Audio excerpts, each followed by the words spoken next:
ವಿದ್ಯಾರ್ಥಿಗಳು ಈ ರೀತಿ ಹೇಳಿರೋದನ್ನ ನಾವೆಲ್ಲ ಕೇಳಿರ್ತೀವಿ ಅಲ್ವಾ? ಸೈನ್ಸ್ ಕಷ್ಟ ನನಗೆ, ಮ್ಯಾಥಮೆಟಿಕ್ಸ್ ಕಷ್ಟ, ಕನ್ನಡ ಈಸಿ, ಇಂಗ್ಲಿಷ್ ಕಷ್ಟ, ಸೋಷಿಯಲ್ ಸೈನ್ಸ್ ಕಷ್ಟ.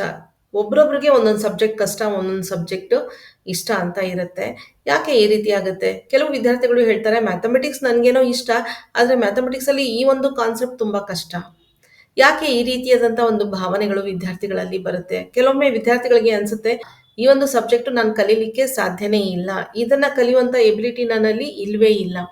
ಈ ರೀತಿಯಾದಂಥ ಒಂದು ಭಾವನೆಗಳನ್ನ ವಿದ್ಯಾರ್ಥಿಗಳು ಮೂಡಿಸ್ಕೊಂಡಿರ್ತಾರೆ. ಈ ರೀತಿಯಾದಂತಹ ಭಾವನೆಗಳು ವಿದ್ಯಾರ್ಥಿಗಳಲ್ಲಿ ಬೆಳೆಯುವುದಕ್ಕೆ ಕಾರಣ ಏನು ಅನ್ನೋದನ್ನ ಈ ವಿಡಿಯೋದಲ್ಲಿ ನಾವು ತಿಳ್ಕೊಳ್ಳೋಣ. ಹಾಗೆ ಶಿಕ್ಷಕರಾದವರು ಈ ರೀತಿಯಾದಂತಹ ಭಾವನೆ ವಿದ್ಯಾರ್ಥಿಗಳಲ್ಲಿ ಬೆಳೆದಂತೆ ಮಾಡೋದಕ್ಕೆ ಏನ್ ಮಾಡ್ಬೇಕು ಅನ್ನೋದನ್ನ ಕೂಡ ಈ ಒಂದು ವಿಡಿಯೋದಲ್ಲಿ ತಿಳ್ಕೊಳ್ಳೋಣ.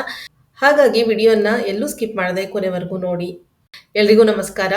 ನಾವು ನಮ್ಮ ಒಂದು ವಿದ್ಯಾರ್ಥಿ ಜೀವನವನ್ನ ಮೆಲುಕು ಹಾಕಿದಾಗ ಆಗ್ಲೂ ಕೂಡ ನಮಗೆ ಕೆಲವೊಂದು ಸಬ್ಜೆಕ್ಟ್ಸ್ ತುಂಬಾ ಕಷ್ಟ ಆಗ್ತಾ ಇತ್ತು, ಕೆಲವೊಂದು ಸಬ್ಜೆಕ್ಟ್ಸ್ ತುಂಬಾ ಇಷ್ಟ ಆಗ್ತಾ ಇತ್ತು. ನಾವು ಇದಕ್ಕೆ ಕಾರಣ ಏನು ಅಂತ ಸ್ವಲ್ಪ ನಾವು ಯೋಚನೆ ಮಾಡಿದ್ರೆ ನಮಗೆ ಗೊತ್ತಾಗುತ್ತೆ. ಯಾವ ಟೀಚರ್ ನಮಗೆ ತುಂಬಾ ಇಷ್ಟ ಆಗ್ತಿದ್ರಲ್ಲ ಅವರ ಒಂದು ಸಬ್ಜೆಕ್ಟ್ ನಮಗೆ ತುಂಬಾ ಇಷ್ಟ ಆಗ್ತಾ ಇತ್ತು. ಯಾವ ಟೀಚರ್ ನಮಗೆ ಇಷ್ಟ ಆಗ್ತಾ ಇರ್ಲಿಲ್ಲ ಆ ಸಬ್ಜೆಕ್ಟ್ ಅನ್ನ ನಾವು ಇಷ್ಟಪಡ್ತಾ ಇರಲಿಲ್ಲ, ಆ ಸಬ್ಜೆಕ್ಟ್ ನಮಗೆ ತುಂಬಾ ಕಷ್ಟ ಅಂತ ಅನಿಸ್ತಾ ಇತ್ತು. ಹಾಗಾದ್ರೆ ಎಲ್ಲೋ ಈ ರೀತಿಯಾದಂತಹ ಒಂದು ಭಾವನೆ ವಿದ್ಯಾರ್ಥಿಗಳಲ್ಲಿ ಬೆಳೀತಾ ಇದೆ ಅಂದ್ರೆ ಅದಕ್ಕೆ ಕಾರಣ ಶಿಕ್ಷಕರ. ಹಾಗಾದ್ರೆ ಯಾವ ರೀತಿ ಶಿಕ್ಷಕರು ಇದಕ್ಕೆ ಕಾರಣರಾಗ್ತಾರೆ ಅನ್ನೋದನ್ನ ನೋಡೋಣ. ಕೆಲವೊಮ್ಮೆ ಶಿಕ್ಷಕರು ಪಾಠದ ಪ್ರಾರಂಭದಲ್ಲಿಯೇ ವಿದ್ಯಾರ್ಥಿಗಳಿಗೆ ಈ ಒಂದು ಇನ್ಸ್ಟ್ರಕ್ಷನ್ಸ್ ನ ಕೊಡೋದನ್ನ ನಾವು ನೋಡಿರ್ತೀವಿ. ನೋಡಿ ವಿದ್ಯಾರ್ಥಿಗಳೇ, ಈ ಪಾಠವನ್ನ ನೀವು ಅರ್ಥ ಮಾಡ್ಕೋಬೇಕು ಅಂದ್ರೆ ತುಂಬಾನೇ ಗಮನ ಇಟ್ಟು ಕೇಳಬೇಕು. ಇದು ತುಂಬಾ ಕಷ್ಟಕರವಾದಂತಹ ವಿಷಯ. ಇದನ್ನ ನೀವು ಅರ್ಥ ಮಾಡ್ಕೊಳ್ಬೇಕು ಅಂದ್ರೆ ಗಮನ ಕೊಡ್ಬೇಕು, ಇಲ್ಲ ಅಂದ್ರೆ ನಿಮ್ಗೂ ಇದು ಅರ್ಥ ಆಗೋದಕ್ಕೆ ಸಾಧ್ಯನೇ ಇಲ್ಲ.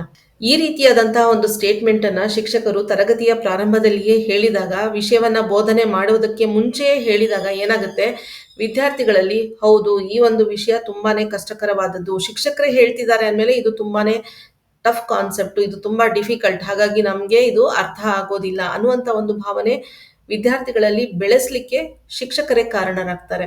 ಇನ್ನು ಕೆಲವೊಮ್ಮೆ ಏನಾಗುತ್ತೆ, ಶಿಕ್ಷಕರು ಪಾಠವನ್ನ ಮಾಡ್ಬೇಕಾದ್ರೆ ತುಂಬಾ ಆಸಕ್ತಿ ರಹಿತವಾಗಿ, ತುಂಬಾನೇ ವಿದ್ಯಾರ್ಥಿಗಳಿಗೆ ಬೋರ್ ಹೊಡೆಸುವ ಹಾಗೆ ಏನೋ ಪಾಠ ಮಾಡ್ಬೇಕಲ್ಲ ಅಂತ ಪಾಠ ಮಾಡಿದಾಗ ಏನಾಗುತ್ತೆ, ವಿದ್ಯಾರ್ಥಿಗಳಿಗೆ ಆ ಒಂದು ವಿಷಯದಲ್ಲಿ ಆಸಕ್ತಿ ಕಡಿಮೆ ಆಗುತ್ತೆ.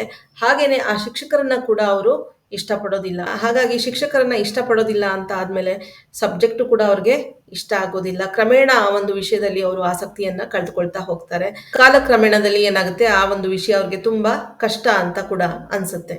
ಮತ್ತೆ ಕೆಲವು ಸಾರಿ ವಿದ್ಯಾರ್ಥಿಗಳು ಪ್ರಶ್ನೆಗಳನ್ನ ಕೇಳಿದಾಗ ಶಿಕ್ಷಕರು ಅದಕ್ಕೆ ಸಮರ್ಪಕ ಉತ್ತರವನ್ನು ಕೊಡದೇ ಇದ್ದಾಗ ಏನಾಗುತ್ತೆ, ಆಗಲೂ ಕೂಡ ವಿದ್ಯಾರ್ಥಿಗಳು ಆ ಒಂದು ವಿಷಯದಲ್ಲಿ ಆಸಕ್ತಿಯನ್ನ ಕಳೆದುಕೊಳ್ತಾರೆ. ಆ ಒಂದು ವಿಷಯ ತುಂಬಾ ಕಷ್ಟ ಅನ್ಸುತ್ತೆ. ಹಾಗಾಗಿ ಶಿಕ್ಷಕರಾದವರು ಒಂದು ವಿಷಯವನ್ನ ಅರ್ಥ ಮಾಡ್ಕೋಬೇಕು. ನಾವು ಪಾಠ ಮಾಡ್ಬೇಕಾದ್ರೆ ವಿದ್ಯಾರ್ಥಿಗಳಿಗೆ ಆಸಕ್ತಿ ಬರುವಂತೆ, ಆಸಕ್ತಿದಾಯಕವಾಗಿ ಹಲವಾರು ಉದಾಹರಣೆಗಳ ಮೂಲಕ, ನಿಜ ಜೀವನದ ಸನ್ನಿವೇಶಗಳ ಮೂಲಕ ಪಾಠವನ್ನ ಮಾಡಿದಾಗ, ಹಾಗೇನೆ ವಿದ್ಯಾರ್ಥಿಗಳು ಏನಾದ್ರೂ ಪ್ರಶ್ನೆಗಳನ್ನ ಕೇಳಿದಾಗ ಆ ಪ್ರಶ್ನೆಗಳಿಗೆ ನಮಗೆ ಉತ್ತರ ಗೊತ್ತಿಲ್ಲದೆ ಇದ್ರೆ ಪ್ರಾಮಾಣಿಕವಾಗಿ ಮುಂದಿನ ತರಗತಿಯಲ್ಲಿ ನಿನ್ನ ಡೌಟ್ ಅನ್ನ ನಾನು ಕ್ಲಾರಿಫೈ ಮಾಡ್ತೇನೆ, ನಿನ್ನ ಒಂದು ಪ್ರಶ್ನೆಗೆ ನಾನು ಉತ್ತರವನ್ನ ಕೊಡ್ತೇನೆ ಅಂತ ಹೇಳುವುದರ ಮೂಲಕ ಆ ಒಂದು ಸನ್ನಿವೇಶವನ್ನ ಹ್ಯಾಂಡಲ್ ಮಾಡ್ಬೇಕಾಗತ್ತೆ.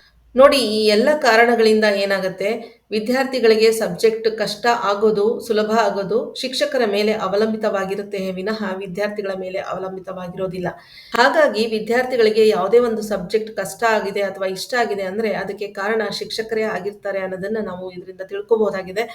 ಈ ವಿಡಿಯೋದಿಂದ ನೀವೇನಾದ್ರೂ ಕಲ್ತಿದ್ರೆ, ಇದರಿಂದ ನಿಮ್ಗೆ ಏನಾದ್ರೂ ಪ್ರಯೋಜನ ಆಗಿದ್ರೆ ದಯವಿಟ್ಟು ಕಮೆಂಟ್ ಅಲ್ಲಿ ಮೆನ್ಷನ್ ಮಾಡಿ. ಹಾಗೆ ಈ ವಿಡಿಯೋ ನಿಮ್ಗೆ ಇಷ್ಟ ಆಗಿದ್ರೆ ಲೈಕ್ ಮಾಡಿ, ಶೇರ್ ಮಾಡಿ, ಹಾಗೆ ಚಾನಲ್ನ ಸಬ್ಸ್ಕ್ರೈಬ್ ಮಾಡಿ, ಹಾಗೇನೆ ಬೆಲ್ ನೋಟಿಫಿಕೇಶನ್ ಐಕಾನ್ ಅನ್ನ ದಯವಿಟ್ಟು ಪ್ರೆಸ್ ಮಾಡಿ. ಇದರಿಂದ ನಾನು ಅಪ್ಲೋಡ್ ಮಾಡುವಂತಹ ಎಲ್ಲ ವಿಡಿಯೋಗಳು ನಿಮಗೆ ಸಿಗುತ್ತೆ.